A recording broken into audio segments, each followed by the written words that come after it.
ठीक है, अभी आप फोकस ये मत करना ज़्यादा कि सिंगलटन क्लास के बारे में, ठीक है। तो अब यहाँ पे हम लोग बताते हैं कि अब एक मेथड यहाँ क्रिएट करते हैं पब्लिक, जो कि इस इंस्टेंस को रिटर्न करेगा। यहाँ पे देखो ये क्लास है, ये क्लास प्राइवेट हमने बना दिया कंस्ट्रक्टर, इसका मतलब बाहर से आप कोई भी ऑब्जेक्ट क्रिएट नहीं कर सकते हो, ठीक है। इसका मतलब हम खुद से ऑब्जेक्ट बना के देंगे और वह एक ही ऑब्जेक्ट बना के देंगे। जब भी कोई ऑब्जेक्ट चाहिए होगा तो नया ऑब्जेक्ट क्रिएट नहीं करेंगे, पुराना वाला क्रिएटेड होगा उसी को यूज करके हम रिटर्न करवा देंगे, ठीक है। तो ये हमारा अभी कॉन्सेप्ट है पब्लिक स्टैटिक। स्टैटिक क्यों यूज कर रहे हैं, क्योंकि क्लास को अब क्रिएट, हाँ इस मोस्टली लोग, अब आपको नहीं पता होगा स्टैटिक हम मोस्टली क्यों क्रिएट करते हैं, क्योंकि यहाँ पे क्लास का ऑब्जेक्ट क्रिएट किया ही नहीं जा सकता है। तो इस क्लास के नेम के थ्रू क्योंकि स्टैटिक मेथड कॉल हो जाते हैं, इसलिए हम स्टैटिक बनाना पड़ेगा मेथड स्टैटिक, पब्लिक स्टैटिक, और इस क्लास का टाइप दे देते हैं गेट इंस्टेंस, ठीक है। यहाँ पे मैंने क्या किया, स्टैटिक मेथड बनाया। क्यों बनाया है, क्योंकि इस क्लास का इंस्टेंस क्रिएट नहीं किया जा सकता है आउटसाइड से, इसलिए हमने यहाँ पे स्टैटिक दे दिया, जिससे कि वो क्लास का नाम dot gate instance method call कर सके, ठीक है। अब हम चेक करेंगे यहाँ पे। अब यहाँ पे देखो ये मेथड, चूंकि देखो यहाँ पे हो सकता है 4 थ्रेड हो, मल्टीपल थ्रेड हो, मल्टीपल थ्रेड्स इस क्लास का इंस्टेंस क्रिएट करने की कोशिश कर रहे हो या इस मेथड को गेट करने कॉल करने की कोशिश कर रहे हो, ठीक है। जब मल्टीपल थ्रेड्स इस मेथड को कॉल करेंगे और ये वेरिएबल जो है हमारा, ये वेरिएबल हम अपडेट कर रहे हैं यहाँ पे, ठीक है। मान लो हम ऐसे कर रहे हैं इफ इंस्टेंस बराबर नल, ठीक। तो instance is equal to new singleton, ये ऑब्जेक्ट क्रिएट कर दो और यहाँ पे रिटर्न मार दो। मैंने ये बोला रिटर्न इंस्टेंस।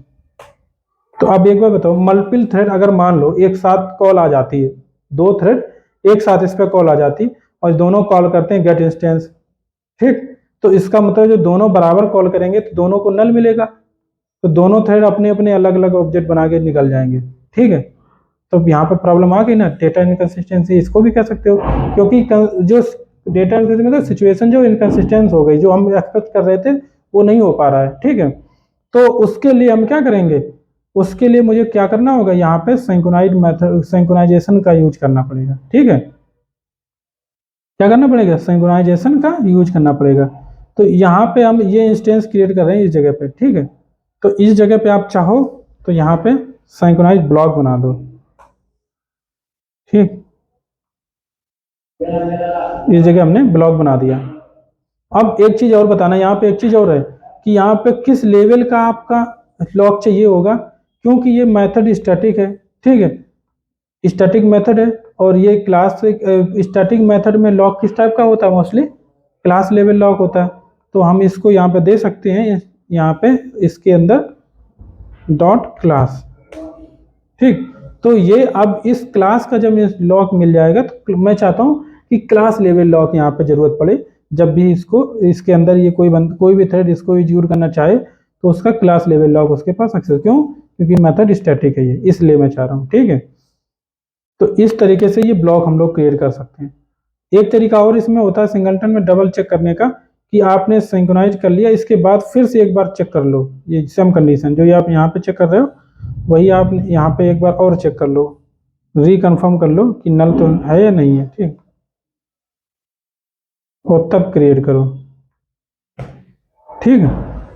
तो इस तरीके से हम लोग इसको सिंगलटन क्रिएट कर लेते हैं। तो ये हमारा एक तरीके से सिंक्रोनाइज ब्लॉक का एक परफेक्ट एग्जांपल था, ठीक है। अगर ये मेथड स्टैटिक ना होता तो हम यहाँ पे क्लास लेवल लॉक यूज कर लेते, मान लो ये सिंक्रोनाइज नहीं है, ठीक है। तो अब हमें यहाँ पे लॉक की जरूरत पड़ेगी, तो हम यहाँ पे दिस यूज कर सकते थे, मतलब करंट क्लास है, जो करंट क्लास है उसका लॉक हमें चाहिए होगा, ठीक है। उसके लिए हम यहाँ पे ये कॉल कर सकते थे, है ना।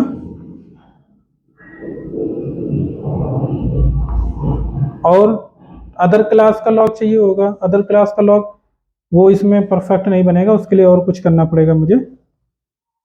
तो आई थिंक अभी ये पर्याप्त है, इसके बाद में हम लोग वेट नोटिफाई ऑल और कंप्लीट कर लेते हैं, अभी कर लेते हैं, ठीक है। यहाँ पे एक और क्लास बनाते हैं,